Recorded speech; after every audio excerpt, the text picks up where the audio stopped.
আছে আমি আমার স্লাইডটা শেয়ার করছি আগে।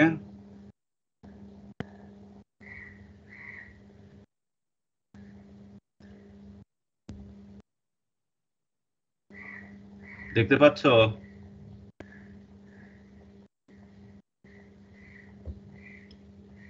একটু ফিডব্যাক দিও তোমরা ফাইলটা দেখতে জি স্যার, দেখা যাচ্ছে।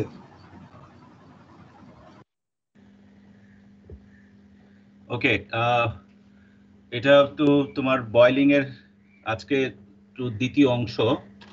বয়লিং এর উপরে মোটামুটি আমি 2টা ক্লাস নিব প্ল্যান করেছি,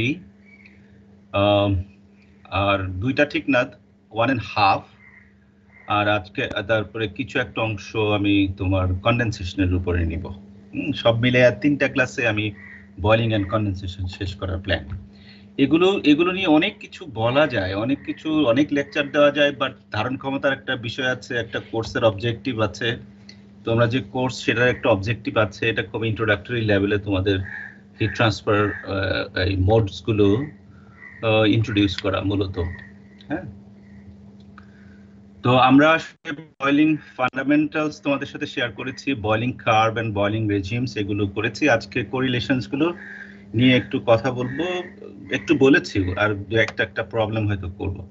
আমি একটু মনে করানোর জন্য তোমাদের আবার একটু বয়লিং কার্ভটা এখানে স্লাইডে দিলাম। তোমরা দেখো একটা জেনারেল বয়লিং কার্ভ। হ্যাঁ, এটার মধ্যে অনেক আপস এন্ড ডাউনস আছে, অনেকগুলো ট্রানজিশন আছে। যেমন এ বি সি ডি এগুলোকে ট্রানজিশন বলা হয়। বয়লিং কার্ভ তার গতিপথ পরিবর্তন করে, হ্যাঁ, জায়গা মতো। যেমন যেমন তোমার এ পয়েন্টে এসে কি হয়, ওখানে তোমার বাবল ফর্মেশন শুরু হয়। ঠিক আছে, এই যে ডেল্টা যেটা ডেল্টা টি এক্সেস, যেটা মানে সারফেস টেম্পারেচারটা স্যাচুরেশনের চাইতে কতটুক বেশি, সেটার যখন মিনিমাম হয় তখন 5-এর মতো, তখন তোমার এখানে বাবল ফর্মেশন শুরু হয়। এটাকে আমরা তোমাদের বলেছিলাম বোধহয়, এটা ONB বলা হয়, ONB ট্রানজিশন, মানে onset of nucleate boiling. Nucleate বয়লিংটা স্টার্ট হলো, তারপরে দেখো যে এইরকম একটা কার্ভ বিতে গিয়ে আসলে মূলত মনে হচ্ছে যে একই, কিন্তু বির আগে হচ্ছে আইসোলেটেড বাবলস ছিল, তারপরে হচ্ছে বাবল কলাম গুলো হয়। সো এটাও একটা কাইন্ড অফ একটা ট্রানজিশন হিসাবে লোকজন ধরে থাকে। তারপরে একদম টপ পয়েন্ট হচ্ছে ম্যাক্সিমাম পয়েন্ট, এবং আরেকটা এই যে বটম পয়েন্ট, এটা হচ্ছে লেডেন ফ্রস্ট পয়েন্ট অথবা মিনিমাম হিট ফ্লাক্স পয়েন্ট বলা হয়।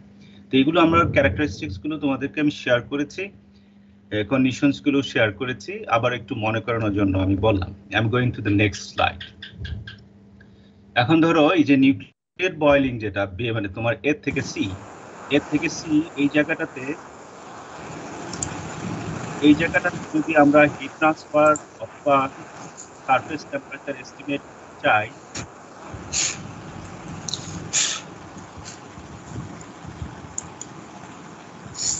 একটু নয়েজ হচ্ছে আমার, আরেকটা হবে। সবাই একটু বন্ধ করে নাও, মিউট করে নাও। ঠিক আছে, তো এই নিউক্লিয়েট বয়লিং এ এইখানে তোমার হিট ফ্লাক্স এবং টেম্পারেচার এগুলোর সুন্দর একটা রিলেশন আছে। সেই রিলেশনটা এক ভদ্রলোক প্রপোজ করেছে, সেটা হচ্ছে রোজেনো। এই রোজেনো উনি 1952-তে আমাদেরকে একটা সুন্দর ইকুয়েশন দিয়েছেন, এখন পর্যন্ত মানুষ এটা ব্যবহার করে থাকে। তাহলে হিট ফ্লাক্সটা ইজ এ ফাংশন অফ ওই delta T to the power 3। আরো কিছু কনস্ট্যান্ট এন্ড আদার থিংস আছে, সেগুলো এখানে বলা আছে।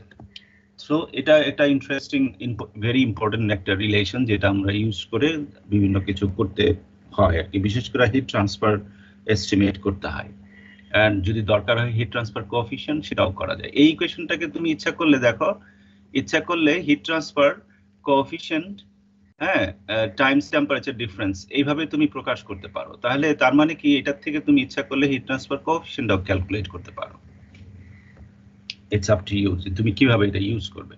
আবার এখান থেকে একটা নাইস একটা ইনফরমেশন তুমি মানে দেখতে পারো। যেমন ধরো এই জি, আমরা যদি চাঁদে যাই, তাহলে তোমার যে যে যে জিনিসটা তুমি বয়েল করছো, সেটা চাঁদে যদি যাওয়া হয় অথবা মঙ্গল গ্রহে কোথাও, যেখানে জি চেঞ্জ হবে, তাহলে কি পরিমাণ হিট ট্রান্সফার সেখানে কম অথবা বেশি হবে, সেটাও তুমি এস্টিমেট করতে পারো। তারপরে তুমি যদি লিকুইড চেঞ্জ করো, এখানে লিকুইডের অসংখ্য প্রপার্টি আছে, তো সেই প্রপার্টি চেঞ্জের কারণে এটা কি হবে সেটাও সেখানে আমরা দেখতে পারি। সো এটা খুবই ইন্টারেস্টিং একটা অল ইনক্লুসিভ একটা equation to estimate heat transfer. এটা নিউক্লিয়েট বয়লিং এর জন্য ওই রেজিমের জন্য অ্যাপ্লিকেবল। ওকে, আবার আরেকটা ইকুয়েশন আমরা দেখেছিলাম যে বিশেষ করে এই হিট ফ্লাক্সটা, ক্রিটিক্যাল হিট ফ্লাক্স, যেটা একটা ম্যাক্সিমাম লিমিট, এইটাকেও আমরা এস্টিমেট করতে জানতে হয়, বিকজ কোনো হিট ট্রান্সফার ইকুইপমেন্ট আমরা চাই সেটা যেন ম্যাক্সিমাম হিট ফ্লাক্সের নিচে চলে। সো এই লিমিটটা আমাদের খুব জানা দরকার। সেইটা এস্টিমেট করার জন্য এই ধরনের একটা ইকুয়েশন কে করেছে, এটা হচ্ছে তোমার এটা নিয়ে কাজ করেছে mister Zuber in US and mister Kutateladze in Russia back in 1948 আর 1958-এ ওনারা কাজ করে এটার জন্য ইকুয়েশন দিয়েছে। তো এটার অনেকগুলো তোমার কনস্ট্যান্ট আছে, বিশেষ করে যে এই সিসিআর, এটার ভ্যালুটা কি হচ্ছে, সেই ভ্যালুগুলো আন্ডার কোন কন্ডিশন, তোমার হিটার জিওমেট্রি কি হলে সেটার ভ্যালু কি হয় সেটা এখানে দেওয়া আছে। ঠিক আছে, তো এইগুলার ভ্যালুগুলো নিয়ে ওই ইকুয়েশনগুলো আমরা চুজ করে কাজগুলো করে থাকি। ওই একই ইকুয়েশন আমি আবার একটু দিয়েছি। এখানে একটা ইন্টারেস্টিং জিনিস হলো যে critical heat flux is independent of fluid heating surface combination. হ্যাঁ, এই কম্বিনেশনের ইন্ডিপেন্ডেন্ট। তারপরে তোমার ধরো অনেক ক্ষেত্রে ভিসকসিটি, কন্ডাক্টিভিটি, স্পেসিফিক হিট, এগুলো এর উপরে খুব বেশি নির্ভর করে না। নির্ভর করে কিসের উপরে দেখো, এই সারফেস, এই যে হিট, এটা হচ্ছে তোমার সারফেস টেনশন, তারপরে গ্র্যাভিটির উপরে নির্ভর করে, তোমার ডেনসিটির উপরে নির্ভর করে, তারপরে এটা হলো হিট, লেটেন্ট হিটের উপরে নির্ভর করে। তো এই জিনিসগুলোর উপরে নির্ভর করে। তো এটাও এখানে কথাটা বলা আছে যে আমরা যদি কোনো লার্জ হিট ফ্লাক্সের জায়গাতে যেতে চাই, তাহলে আমাদেরকে মানে হাই লেটেন্ট হিট অফ ভেপারাইজেশনের যে ফ্লুইডগুলো আছে সেটা চুজ করতে হবে। ফর এক্সাম্পল ওয়াটার হচ্ছে পৃথিবীতে এমন একটা লিকুইড যার লেটেন্ট হিট অফ ইভাপোরেশন সবচেয়ে বেশি।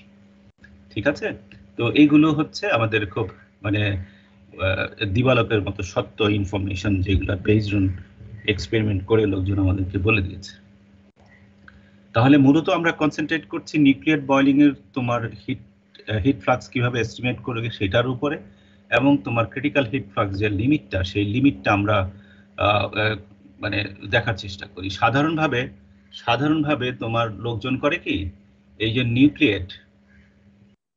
নিউক্লিয়েট আর ডিভাইডেড বাই হচ্ছে কিউ ম্যাক্স, এই ভ্যালুটা সাধারণত তোমার এই ধরো 50% তোমার এই ভ্যালুতে সাধারণত কোনো হিট ট্রান্সফার ইকুইপমেন্ট রান করা হয়। এটা এনশিওর করা হয়। এর চাইতে বেশি হয়ে গেলে যেটা হয় যে তোমার হিটারগুলো ফেল করার চেষ্টা করতে থাকতে পারে, বিকজ অফ বিভিন্ন ফ্লাকচুয়েশনের কারণে তোমার অনেক ক্ষেত্রে ক্রিটিক্যাল হিট ফ্লাক্সটা তোমার রিচ করে যায়। সো এটা একটা ভেরি ইন্টারেস্টিং অপারেটিং পয়েন্ট, যে এটা এনশিওর করে আমাদের হিট ট্রান্সফার ইকুইপমেন্টগুলো চালাতে হয়। ওকে, এবার একটা প্রবলেম, যে প্রবলেমটা very close to the problem তোমাদের সাথে গত ক্লাসে শেয়ার করেছিলাম, কারো মনে আছে কিনা জানি না। এখানে দেখো একটা কন্টেনারের মধ্যে এরকম একটা হিটার এলিমেন্ট দেওয়া আছে। এটা very much common, water heat করার জন্য আমরা এগুলা ইউজ করে থাকি অথবা অন্য কিছু। তো এখানে বেসিক্যালি একটা ওয়াটার বয়েল করার জন্য তোমার ফিজিক্যাল অ্যারেঞ্জমেন্ট আছে। তো এটা তোমার ইলেকট্রিসিটি সাপ্লাই করা হয়, এখানে বাবল ফর্মেশন হচ্ছে, এবং এই ওয়াটারটা তোমার 100 ডিগ্রি টেম্পারেচারে হচ্ছে বিভিন্ন পারপাসে ইউজ করার জন্য। ঠিক আছে, এখন প্রশ্ন হলো যে এটা হচ্ছে ইলেকট্রিক্যাল রেজিস্ট্যান্স হিটার, মানে এই যে হিটারের ভিতরে তোমার নাইক্রোম ওয়্যার পেঁচানো আছে। তোমরা কি কখনো এই জিনিসটা দেখেছো? তোমার অনেক ক্ষেত্রে হিটার, যেটা যে বাসা বাড়িতে ইমার্শন হিটার ইউজ করেছো না তোমরা, পানি গরম করার জন্য করছো? জি স্যার।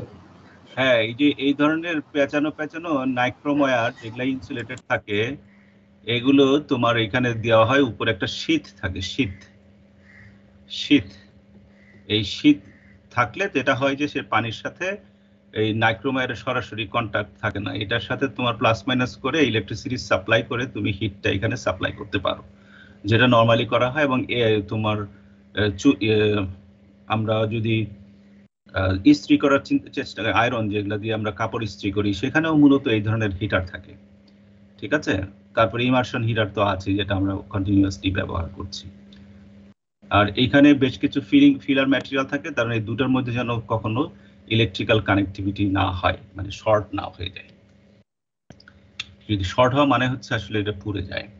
তো এরকম একটা সিচুয়েশনের প্রশ্নটা হচ্ছে যে কিউ ম্যাক্সটা আসলে কত, এটা বের করতে বলা হয়েছে। Determine the maximum heat flux, ঠিক আছে, and the surface temperature of the heater at that case.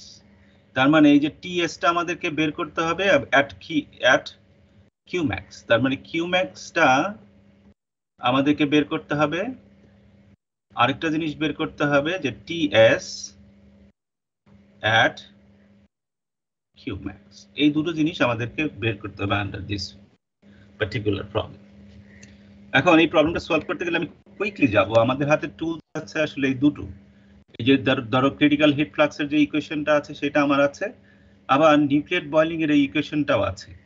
এটা আমি কেন নিলাম, কারণ নিউক্লিয়েট বয়লিংটা তোমার যে রিজিমে কাজ করে, তো আমি যদি এটাকে তোমার একটুখানি এরকম করে দেখাই, এটা হচ্ছে ডেল্টা টি স্যাট, অথবা তোমার অনেক ক্ষেত্রে এক্সেস টেম্পারেচারও বলা হয়। এটার মানে হচ্ছে স্যাচুরেশন সারফেস টেম্পারেচার মাইনাস টি স্যাট। ওকে, এটাকে যখন প্লট করা হয় পার্টিকুলারলি ইন লগ প্লট, তখন তোমার এরকম একটা কার্ভ আমরা পাই, ঠিক আছে। এইখানে আরো মেলা কিছু আছে, এগুলো আমি আর যাচ্ছি না। এটা ধরো ক্রিটিক্যাল হিট ফ্লাক্স, এটা হলো কিউ, এটা হচ্ছে critical heat flux Q max, এটা আমাদেরকে বের করতে হবে। আবার এই ক্রিটিক্যাল হিট ফ্লাক্সের এইখানে যদি আমি ডেল্টা টি স্যাট পাইতে পারি কোনোভাবে, সেখান থেকে এই টি সারফেস টেম্পারেচারটা বের করে ফেলতে পারি।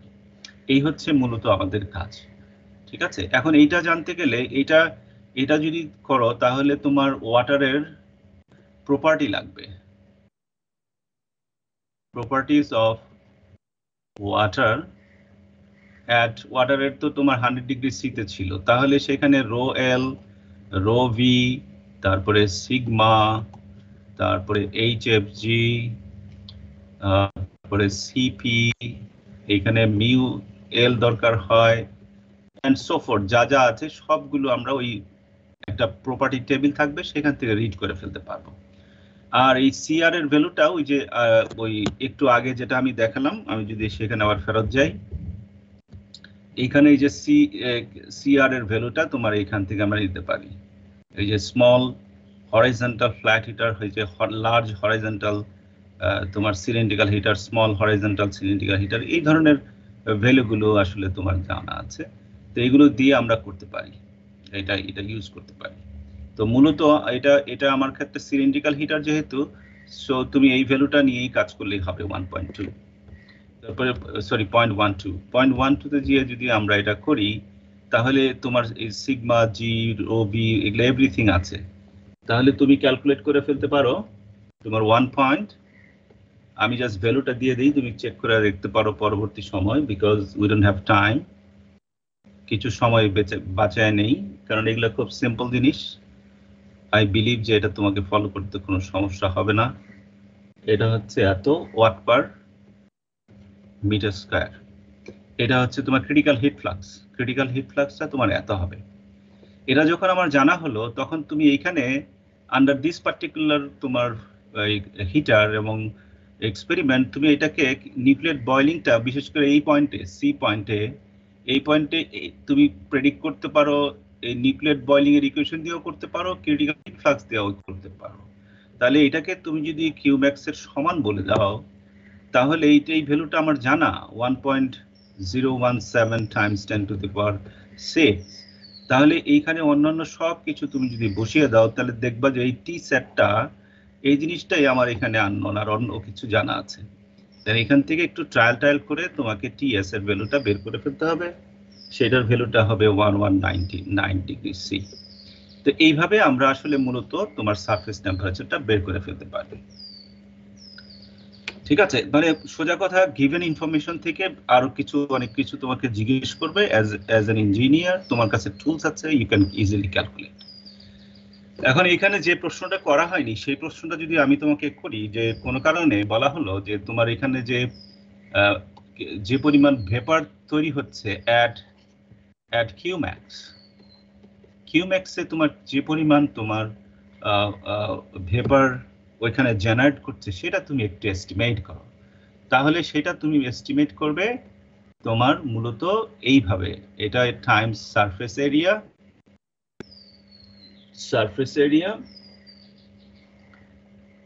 এরিয়াটা তোমার তখন জানা থাকতে হবে, এখন হয়তো গিভেন না।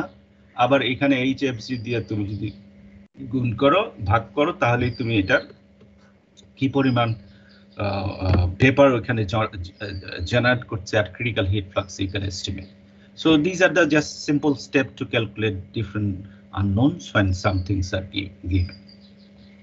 বোঝা গেল সবার?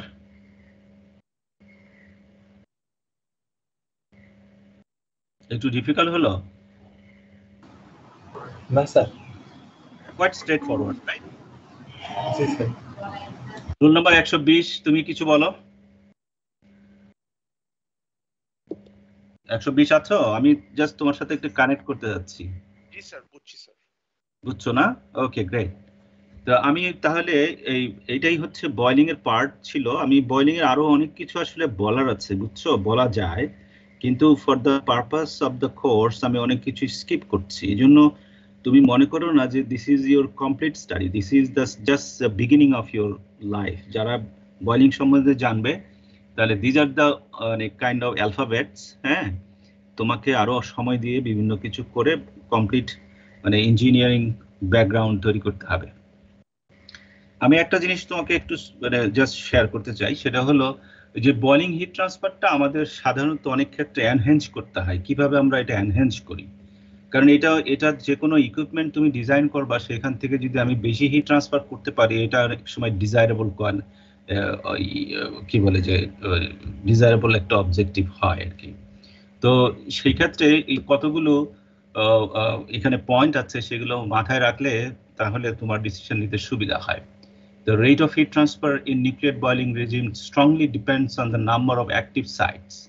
এই যে নাম্বার অফ অ্যাক্টিভ সাইটস, হ্যাঁ, সেগুলোর উপর নির্ভর করে on the surface and the rate of bubble formation at each site. হ্যাঁ, রেটটা ডিপেন্ড করছে কি পরিমাণ তুমি হিট সাপ্লাই করছো সেটার উপরে। আর নিউক্লিয়ার অ্যাক্টিভেশন সাইটটা যদি বেশি হয় তাহলে তোমার অবশ্যই বাবল ফর্মেশন বেশি হবে। এই সাইটটা এটা কিসের উপর নির্ভর করে সেই জিনিসগুলো একটুখানি আস্তে আস্তে আমরা জানবো। Therefore, the modification that enhances nucleation on the heating surface will also enhance the heat transfer in the nuclear boiling. তাই না? তার মানে হচ্ছে যে যদি কোনো একটা সারফেসকে তুমি কিছু ট্রিটমেন্ট করে মডিফাই করতে পারো, তাহলে তোমার সেটা এটা হবে আর কি, বেশি করতে পারো। আমি একটু ফোনটা ধরতে হচ্ছে। হ্যাঁ, আমার কাজ হয়েছে মুক্তা। হ্যালো,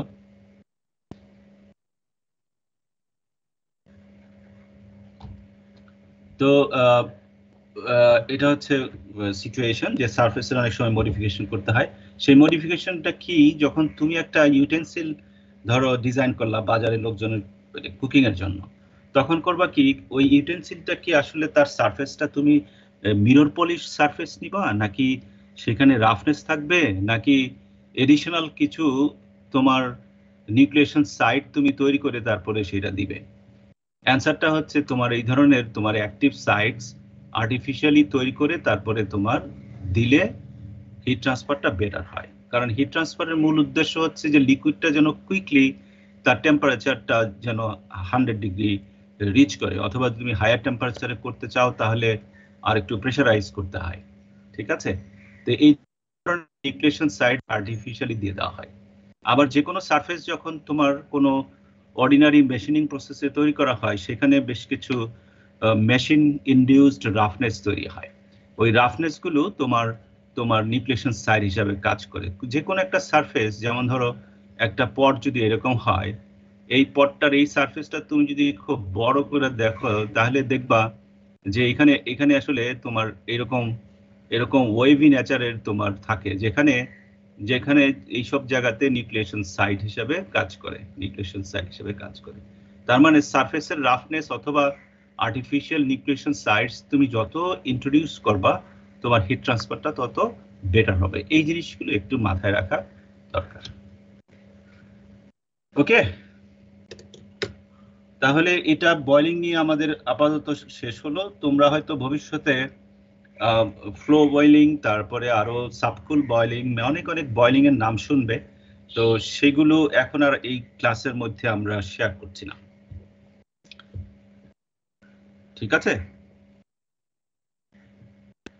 নাকি তোমরা আরো অনেক স্টোরি শুনতে চাও অন বয়লিং? না স্যার, ঠিক আছে। আপাতত কি থাকো, না হলে তোমার এই সাবজেক্টের স্ট্রাকচারটা থাকবে না আর কি। হ্যাঁ, আমরা যেভাবে প্ল্যান করেছি সেভাবে একটুকের মধ্যেই আমরা থাকি।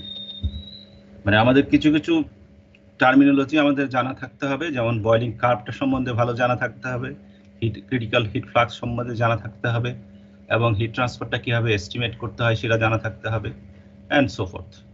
ওকে, এবার আসো, আমি আমার পরের পার্টটাতে, বয়লিং আমি এখানে শেষ করছি। পরের যে পার্টটা সেটা হচ্ছে কনডেনসেশন। এবার আজকে একটু কনডেনসেশনের বাকি সময়টাতে কনডেনসেশনের টুকিটাকি একটু তোমাদের সাথে শেয়ার করতে চাই। হ্যাঁ, এইখানে এই যে সিম্পল কিছু ওয়ার্ড, এগুলা তোমরা পরে নিও, কোনো সমস্যা নাই।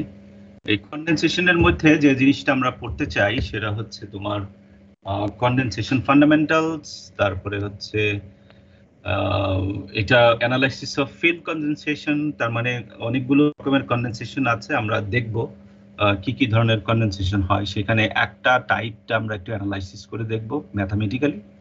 আর কনডেনসেশনের কোরিলেশনস গুলো, এটা আমরা হয়তো পরের ক্লাসটাতে তোমাকে দেখাবো।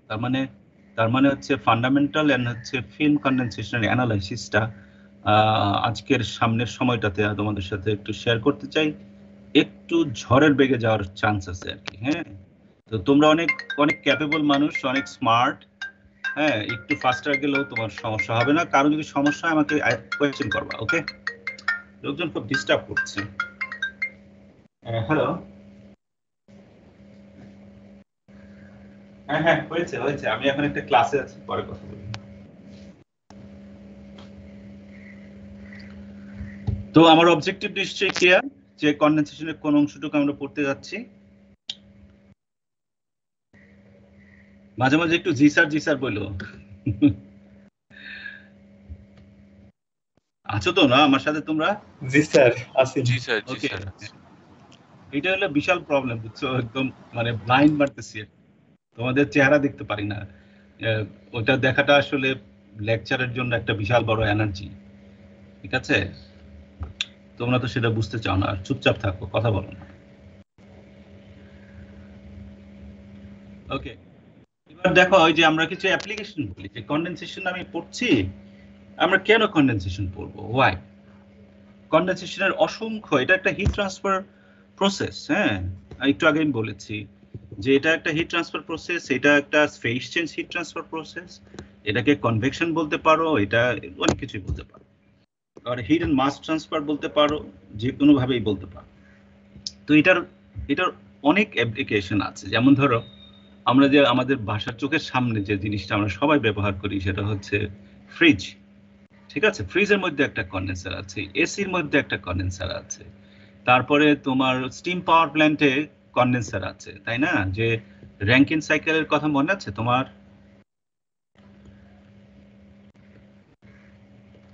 স্যার, সাইকেলের নামটাই মনে আছে। জি স্যার। এই রোল নাম্বার কত, 150 আছো? আমি কিন্তু র্যান্ডমলি বলতেছি, তোমাকে আমি চিনি না।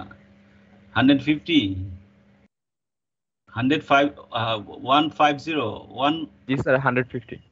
তুমি কি নাম তোমার? শাহাদাত হোসেন।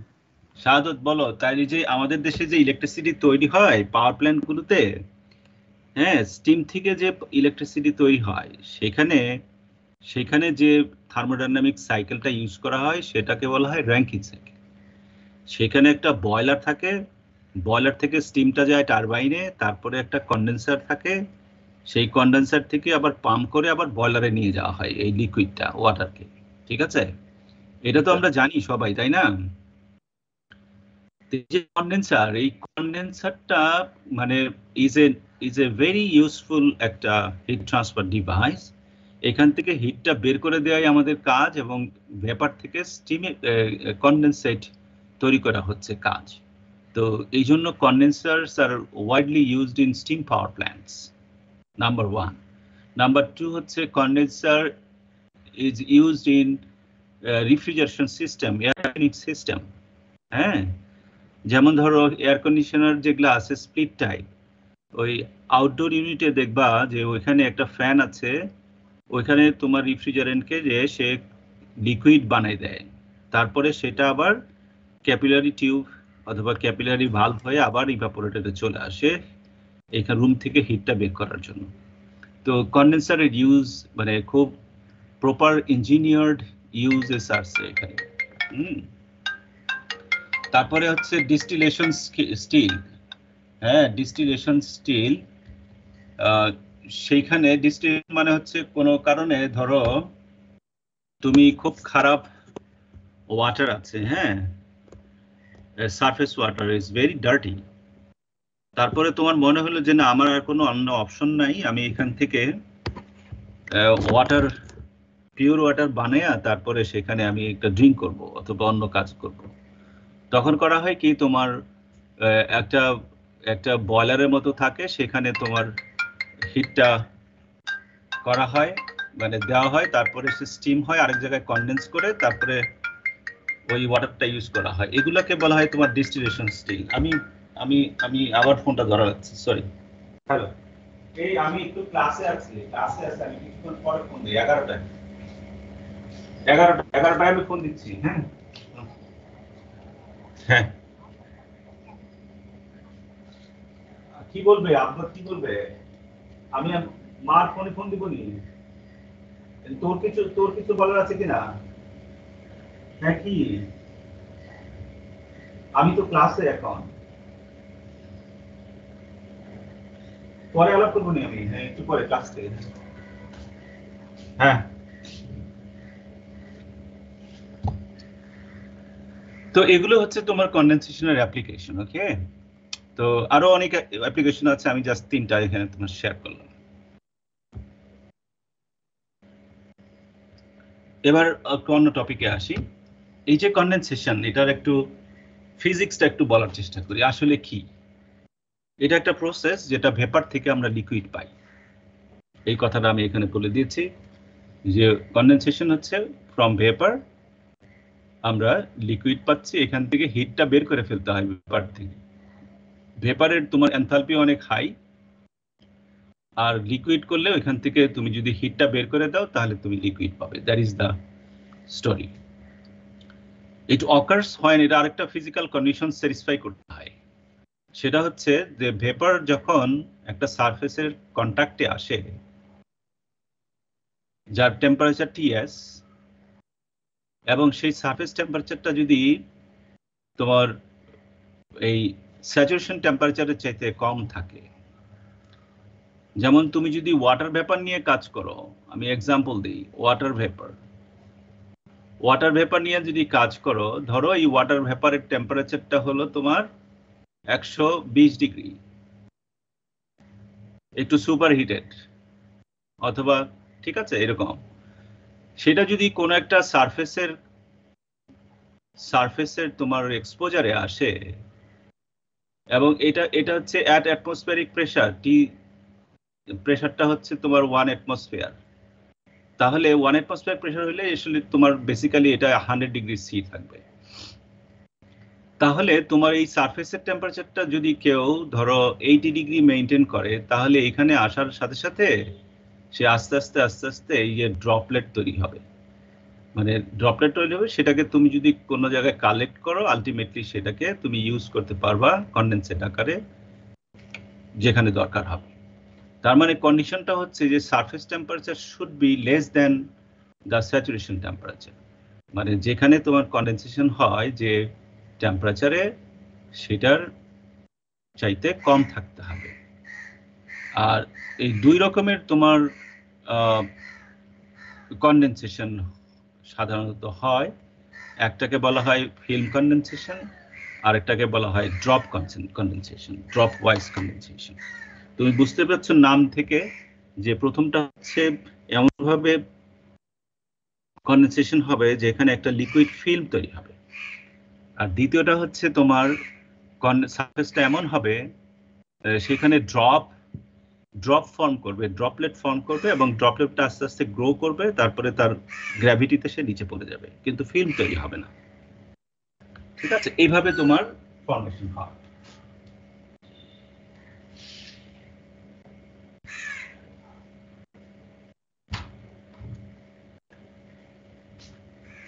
অনেক কিছু কেউ ডিস্টার্ব করছে, কখনো কাক ডিস্টার্ব করে, কখনো মানুষ ডিস্টার্ব করে।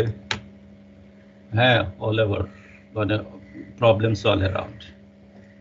তো ফলো করতে পারছো আমার কথা? জি তাহলে স্যার। কন্ডেনসেশনটা দুই রকমের, একটা হচ্ছে ড্রপ ওয়াইজ কন্ডেনসেশন, আর একটা হচ্ছে ফিল্ম কন্ডেনসেশন। এই দুটো ডিফারেন্ট টাইপ অফ কন্ডেনসেশন আমরা এনকাউন্টার হয়ে থাকি আর কি। তো পরের স্লাইডে আমরা এটার উপরে আরেকটু আলো দিতে চাই। যেমন ধরো ওই ড্রপ ওয়াইজ কন্ডেনসেশনটা আসলে কেমন, কি কি কন্ডিশন এবং দেখতে কেমন। কোন একটা সারফেসের ড্রপ যদি দেখতে চাও সেটা কেমন, যেমন ধরো এই ড্রপ ওয়াইজ কন্ডেনসেশন হচ্ছে the condensed vapour forms droplet on the surface. এই যে সারফেসে দেখছো কেমন কেমন ড্রপ দেখতে পাচ্ছি আমরা, এরকম। হ্যাঁ, তারপরে the droplet slide down when they reach a certain size। এই যে একটু বড় যখন হবে তখন গ্র্যাভিটিতে পড়ে যাবে। ঠিক আছে, এগুলা বেসিক্যালি সারফেসের সাথে তোমার অ্যাডহেয়ার করে থাকে। হ্যাঁ, সারফেসের সাথে আটকে থাকে সারফেস টেনশনের কারণে। তোমাকে যদি আমি আরেকটু এভাবে দেখাই, এটা ধরো একটা সারফেস, এখানে একটা ড্রপলেট ফর্ম হলো, এটা যদি ছোট থাকে তাহলে এটার সাথে আটকে থাকে সারফেস টেনশনের কারণে। আর যখন এটা আস্তে আস্তে বড় হবে তোমার এরকম হবে, হলে এটার যে ওয়েটটা কাজ করবে সেটা এইখানে যে সারফেস টেনশন ছিল সেটার চাইতে এইখানে ওয়েটটা কাজ করবে সারফেস টেনশন ফোর্সের কারণে, তার চাইতে বেশি কাজ করবে। এটার সাথে অবশ্যই এরিয়া লাগবে, তখন তোমার এই দিক দিয়ে পড়ে যাবে। এই হচ্ছে তোমার সিচুয়েশন। আর এইখানে হচ্ছে no liquid film to resist heat transfer. এই ড্রপ ওয়াইজ যখন থাকে তখন ইন্টারেস্টিং হলো এদিকে তো তোমার ভেপার, এখানে ভেপার, আর ভেপার এবং সেই সারফেসের মাঝখানে তোমার সবসময় একটা ফাঁকা জায়গা থাকে বেটার হিট ট্রান্সফারের জন্য। এখানে কোনো এডিশনাল রেজিস্ট্যান্স তৈরি হয় না ড্রপ ওয়াইজ কন্ডেনসেশন। এবার যদি একটু আমি তাকাই মানে ফিল্ম কন্ডেনসেশনে, সেখানে এই যে সারফেসটা, এটা হলো তোমার সারফেস, তোমার এইরকম ফিল্ম তৈরি হয়। ফিল্মটা যখন সারফেসের তোমার অ্যালং দ্য লেন্থ যখন স্লাইড করে, তখন আস্তে আস্তে দেখবা যে এটার থিকনেস বাড়তে থাকে, লিকুইড ফিল্মের থিকনেস বাড়তে থাকে। তো বাড়ার কারণে এদিকে এই পাশটাতে তুমি দেখো এখানে হচ্ছে ভেপার, ওকে। তো এই ভেপার আর ওয়ালের টেম্পারেচারটা কম, তাহলে ভেপারের মাঝখানে তোমার একটা লিকুইড ফিল্ম থাকে যেটা এডিশনাল তোমার হিট ট্রান্সফার রেজিস্ট্যান্স তৈরি করে, যে কারণে কন্ডেনসেশন রেটটা অনেক স্লোয়ার হয়ে যায়। সেই কথাটাই এখানে বলা আছে। ঠিক আছে, তো ন্যাচারালি আরেকটা ইন্টারেস্টিং পয়েন্ট তোমাকে বলি, যে ন্যাচারালি সব ধরনের কন্ডেনসেশনটা আসলে তোমার ফিল্ম কন্ডেনসেশন হয়ে যায় ইভেনচুয়ালি। কিন্তু একটা সারফেসকে তুমি যদি কিছু ট্রিটমেন্ট করো, সারফেস কিছু ম্যাটেরিয়াল আছে সেগুলো তুমি যদি মানে কোটিং করো, এক ধরনের কোটিং আছে, সেই কোটিং যদি দাও তাহলে এই ফিল্মটা তৈরি হতে পারে না, তখন ড্রপ ওয়াইজ হয় এবং সেগুলো অনেক বেটার হিট ট্রান্সফার হয় এবং তোমার কন্ডেনসেশন রেটটা অনেক হাই হয়। তো কিরকম হাই, সেটার এরকম একটা ইনফরমেশন তুমি মনে রাখতে পারো যে heat transfer coefficient in dropwise condensation is as high as 10 times of that in the film condensation. Film condensation এ তোমার যে ধরনের হিট ট্রান্সফার কোএফিশিয়েন্ট হয়, যে এইদিকে তো হিট ট্রান্সফার হচ্ছে তাই না, তাহলে হিট ট্রান্সফার হওয়া মানে হচ্ছে কিউ, কিউটা মানে H times del T, right? তো এই এইচ এর ভ্যালুটা ফিল, আর এটার ক্ষেত্রে ধরো এইচ ড্রপ ওয়াইজ কন্ডেনসেশনের, হ্যাঁ, তাহলে এই ড্রপ ওয়াইজ কন্ডেনসেশনের এইচটা is quite higher than filmwise condensation. এটা আমরা মানে লোকজন ফ্রম এক্সপেরিমেন্ট দেখেছে। তো এখন চ্যালেঞ্জ হচ্ছে how to make condensation drop wise. তার একটা অ্যান্সার আমি একটু বললাম যে সারফেসের একটা স্পেশাল কোটিং দিয়ে সেটা অ্যাচিভ করা যায়, এবং people are doing in many engineering application. তাহলে দুই ধরনের ড্রপ কন্ডেনসেশন সম্বন্ধে একটু ধারণা হলো। এখন ড্রপ ওয়াইজটা যেহেতু আসলে ভেরি ডিফিকাল্ট টু, দেখো এটা ভেরি ডিফিকাল্ট হচ্ছে, এক্সপেরিমেন্টালি ফাইন, এটার অ্যাডভান্টেজ অনেক বেশি, বাট ম্যাথামেটিক্যালি এটাকে আমরা মডেল করতে পারি না, বিকজ এই আলাদা আলাদা ড্রপ এগুলো এত ডিসক্রিট, সেগুলোকে নিয়ে ম্যাথামেটিক্যাল ফর্মুলেশন দেওয়াটা ভেরি ডিফিকাল্ট হয়ে যায়। এই জন্য লোকজন মানে less effective film wise condensation, but এই প্রসেসটার ম্যাথামেটিক্যাল ফর্মুলেশনটা দেওয়াটা ইজিয়ার, এবং সেটা তোমাদের সাথে এখন আমি শেয়ার করব। বুঝতে পারছো?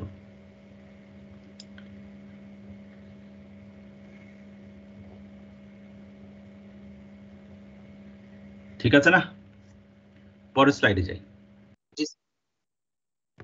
পরের স্লাইড, এই যে দেখো ফিল্ম ওয়াইজের মধ্যে এখন আমি একটু খেয়াল করছি, ফিল্ম ওয়াইজ কন্ডেনসেশন যদি হয়, এইটার অনেক টার্মিনোলজি আমাদেরকে মানে খেয়াল করতে হয়। যেমন ধরো এই যে এইখানে এটা হচ্ছে তোমার কোল্ড প্লেট, ওকে, আর তুমি যদি কোঅর্ডিনেট এখানে রাখো অ্যালং দ্য প্লেট, যদি সেটা এক্স হয়, এটা যদি ওয়াই হয়, এটা যদি তোমার জি এর ডিরেকশন হয়, তাহলে এই যে দেখো এটা হচ্ছে লিকুইড ভেপার ইন্টারফেস, কেমন আস্তে আস্তে বাড়তেছে, দেখো থিকনেসটা বাড়ছে লিকুইডটা। তার মানে এইটা হলো লিকুইড জোন, এটা হলো ভেপার জোন, দেখো খেয়াল করে, এই যে লিকুইড জোন আর এটা হলো ভেপার জোন। আর দুটোর মাঝখানের যে জায়গাটা, সেটা হচ্ছে লিকুইড ভেপার ইন্টারফেস। এখানে এটার মাসটা আস্তে আস্তে এক্স এর সাথে সাথে বাড়ছে। এগুলো আমরা আস্তে আস্তে কেমন করে এস্টিমেট করতে হয় সেটা আমরা শিখবো। আর আরেকটা জিনিস হচ্ছে যে ডেল্টা, এটা হচ্ছে তোমার লিকুইড ফিল্ম থিকনেস, এটাও তোমার এক্স এর সাথে সাথে দেখবা বাড়ছে, এটাও কিন্তু বেসিক্যালি ফাংশন অফ এক্স, ওকে। আবার দেখো তোমার টেম্পারেচারটা কিভাবে চেঞ্জ হয়, এরকম টেম্পারেচার প্রোফাইল তৈরি হয়, এখানে ভেলোসিটি প্রোফাইল তৈরি হয়। সো অনেক interesting, very important fluid phenomena এখানে তৈরি হয়, ঠিক আছে, যখন ফিল্ম কন্ডেনসেশনটা হয়। তো এইগুলো জাস্ট তোমাদেরকে বলা যে এটাকে বিবেচনায় নিয়ে কেমন করে আমরা একটা ইকুয়েশন ডেভেলপ করি, ঠিক আছে। এই কথাগুলোই আমি এখানে বলার চেষ্টা করেছি একটু।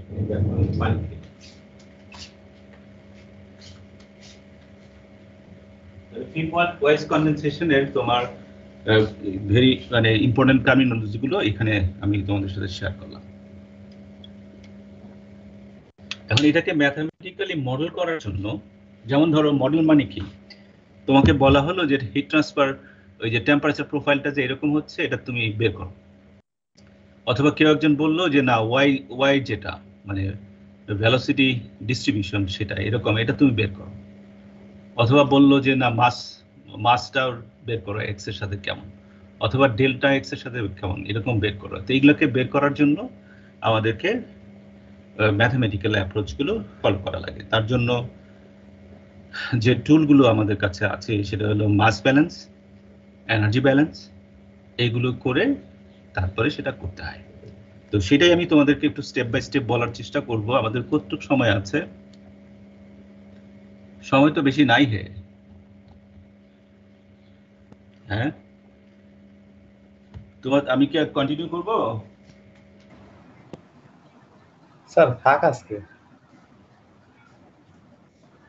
এই থাক তো আজকে, এই থাকতে গেলেই হচ্ছে পরবর্তী সময় আবার এক্সট্রা ক্লাস লাগবে, কারণ একটা জায়গায় তো আমাকে শেষ করা লাগবে, তাই না? তাহলে এই যে এখন যে স্লাইডে তুমি যে জিনিসটা দেখতে পাচ্ছ, এইটা মাথার মধ্যে একটু ক্লিক করে নাও আর কি, একটা স্পেস দখল করে নাও, যে ফিল্ম কন্ডেনসেশনের ক্ষেত্রে তোমার এরকম একটা লিকুইড এবং ভেপারের ডিস্ট্রিবিউশন তৈরি হয়। ভেপার লিকুইডের ইন্টারফেস তৈরি হয় এবং সেটাকে কেমন করে এস্টিমেট করা যায় ম্যাথামেটিক্যালি সেটা আমরা নেক্সট ক্লাসে শিখব। ঠিক আছে, হ্যালো স্যার। বলো। স্যার একটা কোশ্চেন ছিল, মানে এই গ্রাফটা দেখে কি এরকম কিছু যে বাম পাশে যে কোল্ড প্লেট থাকবে, উপর থেকে যে ভ্যাপারটা আসতেছে ওইটা আসার পরে হচ্ছে এই পিঙ্ক জোনটাতে পানি ক্রিয়েট হতে থাকবে এরকম?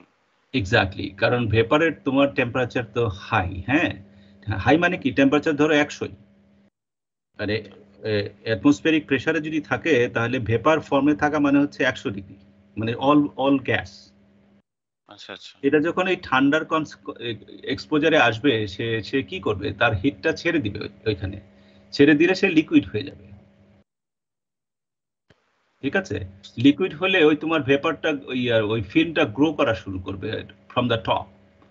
যখন এই আস্তে আস্তে নিচের দিকে তোমার এরকম আরো আরো অনেকক্ষণ ফ্লো করবে, তখন এই আস্তে আস্তে তোমার এই ফিল্মটা গ্রো করবে, যেই মেকানিজমটা আমি তোমাদেরকে দেখালাম। এটা জাস্ট মানে ফার্স্ট 1 সেকেন্ডে হয়ে যাচ্ছে না, এটার জন্য সময় লাগবে। ওকে, তোমার আরো কোনো প্রশ্ন আছে? না স্যার, প্রশ্ন আছে অনেক কিছু, বাট এটা তো এখনো পড়ার নেই স্যার, তো নেক্সট ক্লাসে হয়তো বা আরো কোশ্চেন হবে। ওকে, তুমি সেই প্রশ্নগুলো তৈরি করে রাখো, আমরা ডিসকাস করব। জি স্যার। ওকে, তাহলে তোমরা যদি আর ইনফ্যাক্ট আসলে অন্য ক্লাসও যেহেতু আছে, আর কন্টিনিউ করাটা ওয়াইজ হবে না, আমি এখানেই স্টপ করছি আজকে।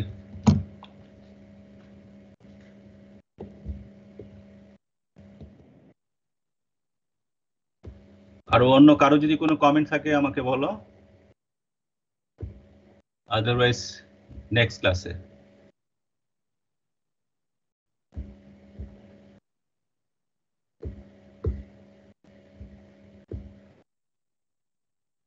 লিভ করব, লিভ করলাম।